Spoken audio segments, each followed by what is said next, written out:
jump ball situation once again.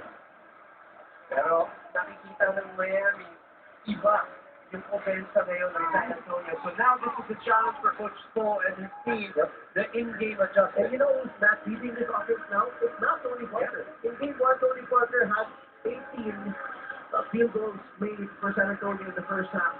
13 of those, either for both those or siya nag-assist. Airplane mo yan, baby? But 7 points to Parker. Ha? Airplane mo yan? Airplane? Nye? Airplane mo yan, baby? Ang galing-galing mo naman. Kahit wala kang airplane, no?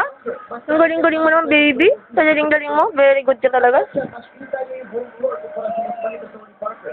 things, TJ. First, Ginobili has always been a great facilitator for your second. They always